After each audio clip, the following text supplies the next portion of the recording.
안녕하세요. 예수의 비전 성결교회 안희한 목사입니다. 독일 집회 마치고 왔더니 여전히 정의진 목사님, 김재성 목사님, 김상곤 목사님 이런 분들이 유승대 목사님을 향해서 비방의 목소리를 내고 있더라고요. 참 안쓰럽다 생각이 됩니다. 왜 은평 성결교회를 무너뜨리려 하죠? 왜 수많은 성도들의 가슴에 자꾸 못질을 하는 거죠? 하나님의 길을 허물려고 해서 남는 게 뭐예요? 하나님 심판만 끌어올 뿐이잖아요. 표절설교 앞으로 절대 안 할 정의진 목사님 모시고 개척을 하세요. 그리고 동조하는 사람들과 함께 열심히 전도하고 표절 안 하는 교회를 세워가지고 부흥을 경험하세요. 그럼 좋은 롤 모델이 될 거 아니겠습니까? 뭐하러 지금 싸움박질 하느라고 에너지와 시간을 허비를 합니까? 전도하기도 지금 모자란데요. 선교하기도 지금 모자란데요. 열심히 하나님 나라 확장하기도 모자란데요. 있어서는 안 될 일들이 발생하고 있는 겁니다. 재미있는 제목이 하나 올라왔더라고요. 교회 재정으로 유승희 목사님 재판 비용 지불하는 거에 대해서 문제 제기를 하는 그런 내용인 것 같아요. 왜 교회 재정으로 그렇게 하느냐? 이거요, 참 어리석은 이야기입니다.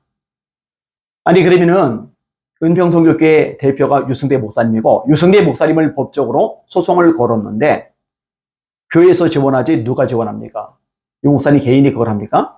아니죠. 그건 교회에 관련된 문제고 교회에서 하는 게 맞습니다.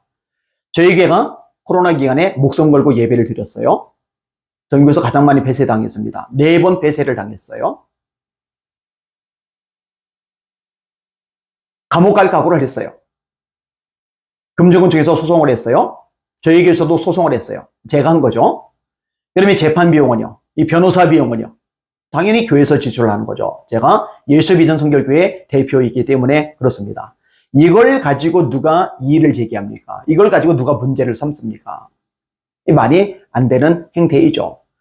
만약에 말입니다. 유승대 목사님이 개인적으로 교회 재정 갖다가 썼다면 문제가 될 거예요. 당회를 열은 거죠. 공식적으로 결의를 한 거죠. 그리고 결정 난 거잖아요. 그러면 하등에 문제가 없는 거예요. 당연히 그렇게 하는 거예요. 이것을 꺾을 수 있는 방법이 있다면 딱 하나입니다.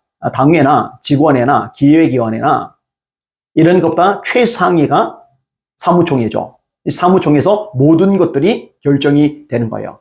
만약에 사무총회에서 전체 교인들이 결의를 하는 거예요. 유승대 목사님 재판하는 비용 교회에서 지출하면 안 됩니다. 그래서 과반수 이상 표가 나와서 그렇게 결론이 내려졌다. 그러면 이제 못하는 거죠. 근데 그렇게 할 리가 없죠. 그리고 어지간한 것은 당회 결의를 통해서 얼마든지 가능한 거죠. 그게 교회에서 일을 하는 방식이 있잖아요.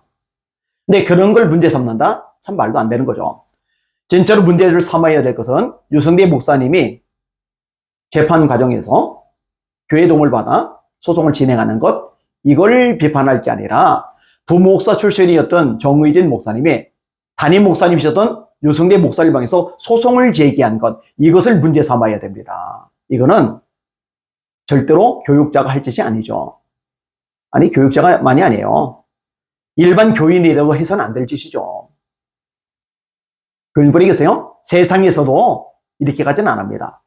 그리고 무슨 갑질해고 운운하는데 갑질해고 아닙니다. 여러분, 그렇게까지 하는 부교육자를 도대체 누가 남겨놓습니까? 그런 부교육자를 누가 용납합니까? 우리 사례비도 그만둔 시점으로 끝내는 게 아니라 더 줘도만요. 그거 받지 말아야죠. 받은 것은 돌려내야죠. 그거 토해내기라도 했어요? 아니죠. 본인이 썼겠죠. 토해냈다는 얘기는 제가 아직 못 들었어요. 그렇게 떳떳하면은 그렇게 하는 게 옳습니다. 그러니까 이렇게 부교육자였던 사람이 담임 목사를 향해서 소송을 제기했던 것, 이것을 책망을 할 생각을 해야지 엉뚱한데 화살을 내리면 안 되는 일입니다. 저는 이런 일이 한국교회 안에서 일어났다는 것에 대해서 굉장히 가슴 아프게 생각을 합니다. 그리고 이런 일에 앞장서는 시무 장로들이 있었다는 것에 대해서 정말 비극이라고 생각을 합니다. 이거 안 됩니다. 이게 선례가 되지 않도록 반드시 이번에 제대로 결론을 내릴 필요가 있다고 생각이 되어집니다. 이거는 무조건 사랑으로 돕고 갈 일이 아닙니다. 감싸 안고서 용서할 일이 아닙니다. 정리를 해야 돼요. 매듭을 지어야 돼요. 그래서 이런 일들이 한국 교회들 안에서 다시금 되풀이 되지 않도록 쐐기를 박는 것이 꼭 필요합니다. 이러면서 은평성결교회 역할이, 또 유승대 목사님의 역할이, 또 은평성결교회 장로님들의 역할이 굉장히 중요하다고 생각을 합니다. 한국의 성도들도 많이 이제 관심을 가지고 계시고 이 사건을 알고 계시는데 함께 기도해 주시기를 바랍니다. 날마다 주님 바라보고 주님의 이름으로 전진하며 승리합시다. 할렐루야.